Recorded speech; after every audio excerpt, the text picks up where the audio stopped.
right, so we are going to be looking at, yesterday we did our candy. We poured it out. You should have looked at it.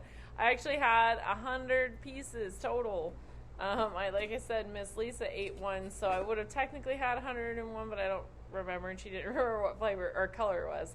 So I just went with 100, which ends up making this very easy, because when you have the number over 100, you end up with that number in the hundredths place. Now, I've actually read just a little bit today about how some people say this is 23 100ths. I have heard it only 23 hundredths. So I would probably say you could say 23 100ths, but I would think it's 23 hundredths.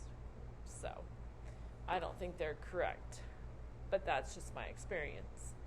All right, so I have my percents, my decimals, and my fractions. And so I took my numbers over to my graph, and I colored them in. Of course, I went over one, but that's okay. And then I had to add two because I had way more yellow. Look at how puny my red was. So I actually do have, originally I kind of thought I had an outlier. But these ones are kind of a group, and these ones are kind of a group. So I don't really have a number that is, this is definitely much different than this number, but overall the numbers together aren't that different. So what you do for range is you take your biggest number, which is 27, because that's how many I had yellow. And you're going to take your smallest number that you had, which mine is 6, and I'm going to subtract 6 from 27. And that gives us the distance between the numbers that we have, which would actually be 21. And that's a way bigger range than last time, way bigger range. However, I would say that these are kind of clumped together, and so are these. So, median, you take your flavors from smallest to least, so 6, 10, 13, 21,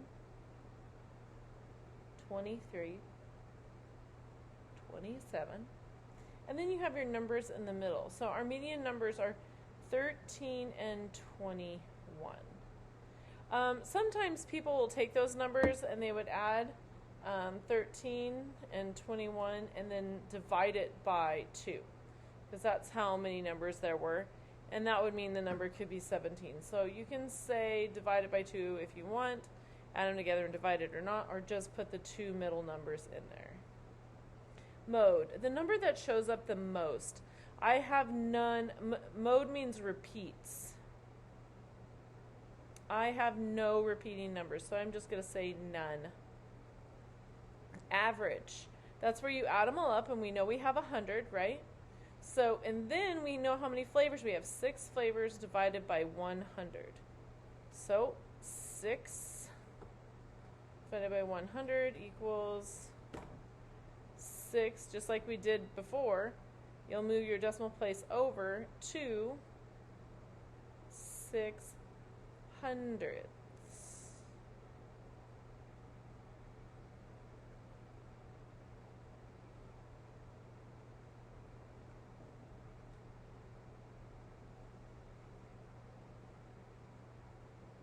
Oh no, I think you do 100 divided by 6.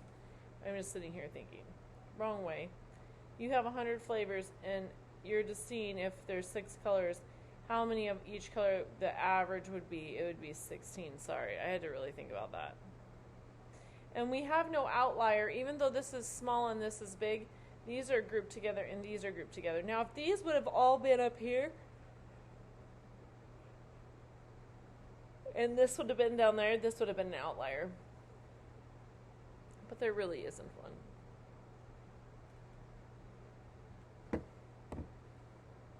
Okay, so I'm going to go over the pie graph again. So how a pie graph works is you need to use your protractor. And I am using a ruler to help me with my line. I'm going to put my dot in the center as best I can. You technically could measure it all out. And now I'm going to take my percentages. And so when you're working on your percentages for your pie graph, so I'm going to put my decimals over here, right next to this.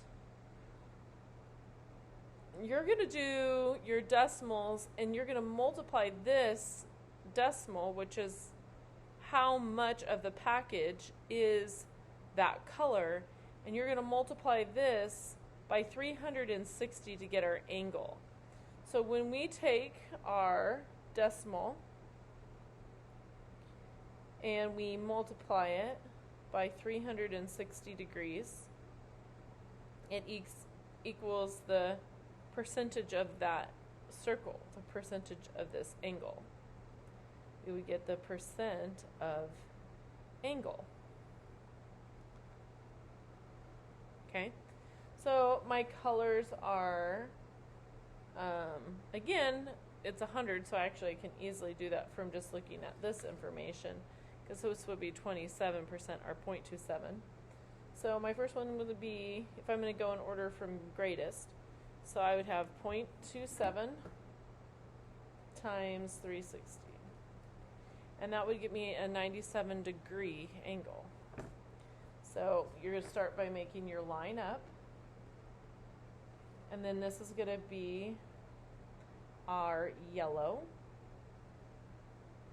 And this is going to represent 27%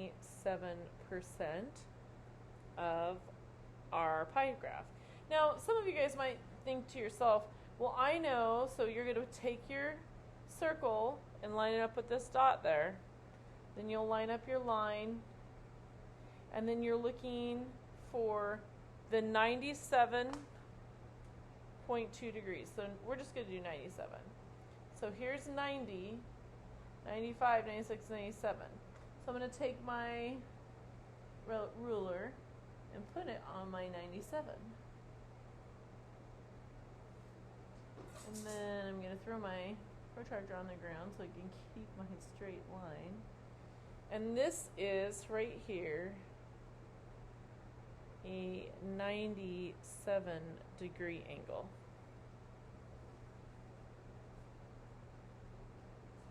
Alright, next one. So this one will be yellow. Next one is green, and that's 23. And because this is out of 100, this is the only reason why we can do this. 23, so green is 23%. We're going to take our 0.23 times 360 degrees in a circle, and we're going to multiply it out, and we get 82.8, which is going to go up to 83. We're going to round this up to 83 because this 8 is bigger than 5. So 83 degrees. So you get your protractor. Again, wrong way. You put your dot on the circle. Line up this line with your line for your next edge, for your next angle. And now we want to go to 83. So 83 is going to be right here.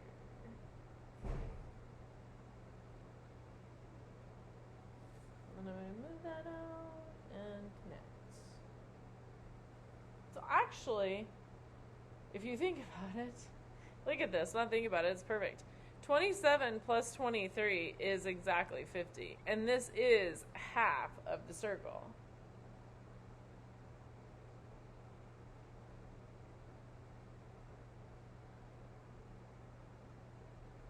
So this is 50%.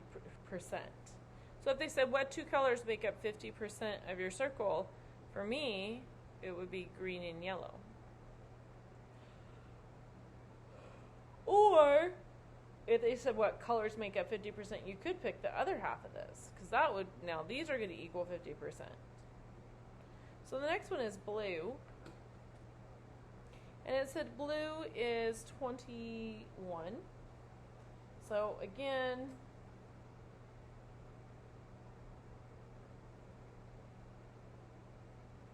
we're going to take 21, or 21 hundredths, 0.21. We're going to multiply that by 360 degrees in a circle. And that gets us to 75.6, which rounded up would be 76. So we're going to look for an angle of 76 degrees. Line up our circle. Line up this line. And now we're looking for 76 degrees. 60 degrees is right there. 70 degrees is right here. 75, 76. Doop.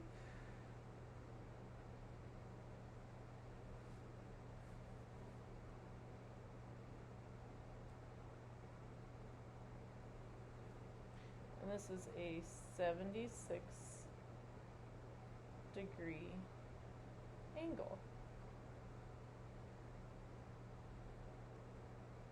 Okay, next one. We gotta spin this again because this line has to match up with that. And now, oops, I forgot to say, we're looking for orange. Orange is 13. 13%. And we're looking for that angle, so we would take 0.13, which is our decimal form of that fraction, or that percent. We'll multiply it by how many degrees there are on a circle, 360, and that would get us to 46.8, which rounded up would be 47. So we're looking for 47 degrees.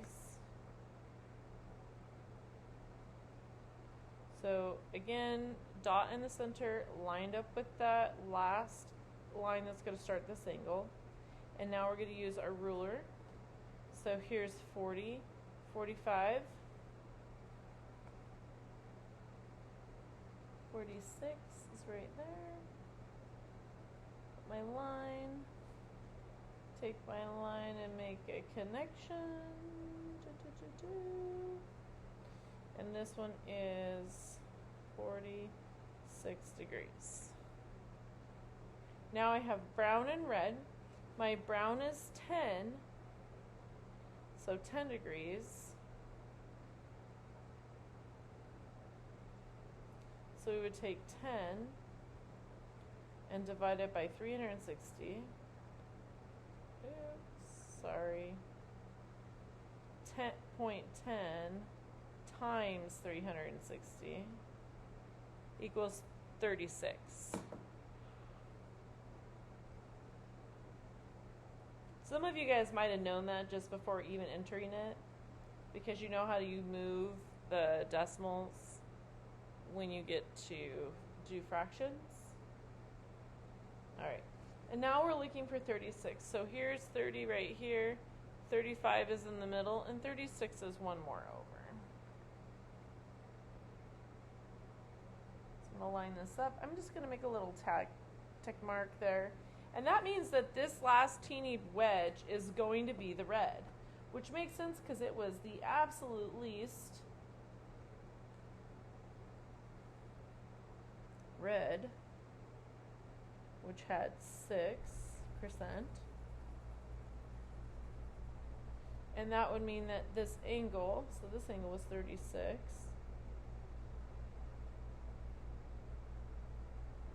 This angle would be 0.06 times 360, which get us to 21.6, which would be 22.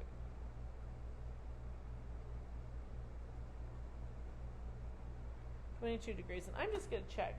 I always like to see how close I am. This one should be pretty close because I got to use 100 candies. So if I line this up and I put this up here and try to follow that line, oh, it's pretty close. It says 25. So my angles aren't perfect. I'm clearly off somewhere, but it's good enough. Then I would take my ruler, or my colors, and color in my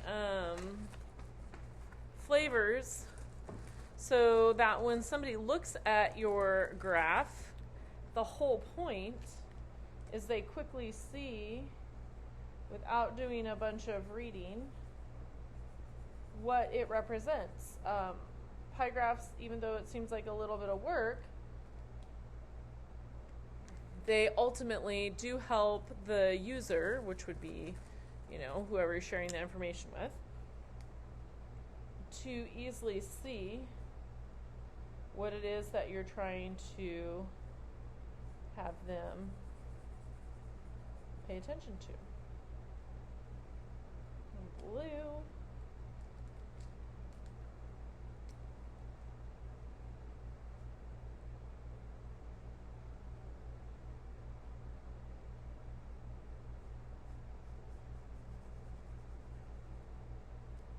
Orange.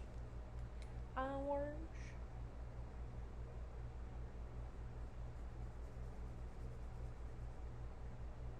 Brown and red. My red might be, I don't think my red's too dark. Oh, you can still see.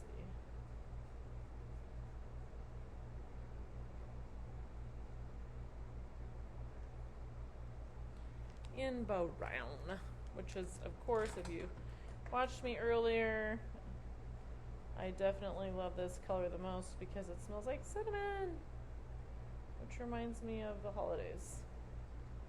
All right, there we go.